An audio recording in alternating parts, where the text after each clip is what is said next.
Okay, try this again. See, there's the current temperature is 32.8. Controller is set at 30. Now, this does not belong to this. This is just here to make the fucker work right, because it thinks it's 64 fucking degrees in there, and that ain't cutting it. And it's set at 0. So, if that tells you anything. Let's see here. Oh, got me some 12-volt LEDs on the ceiling there.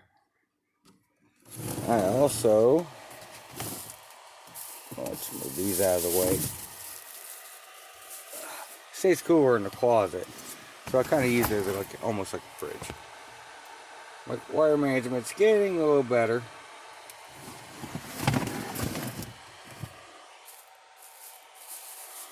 And that's coming out of here, the mini fridge,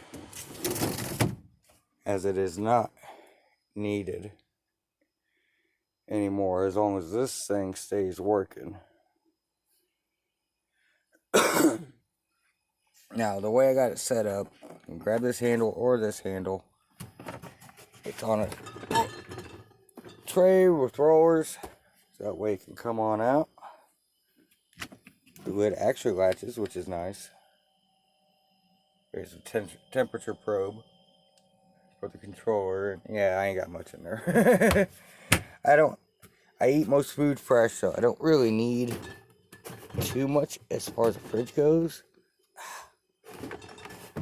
I'm still working on this to get it set up correctly. It needs to be mounted to the board that it's actually on.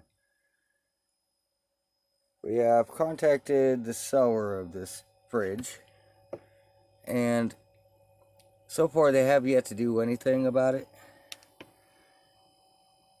I've double checked this temperature of this unit, it's an inkbird temperature controller. I actually was using it on my heater.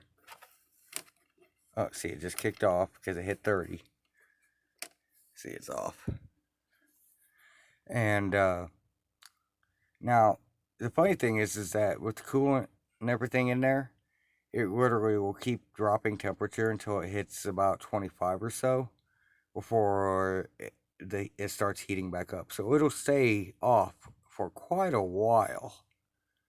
So it rarely actually kicks on. Anyway, okay, so, well, that's the update for today, or this week, or whatever. I'm still working on things, of course.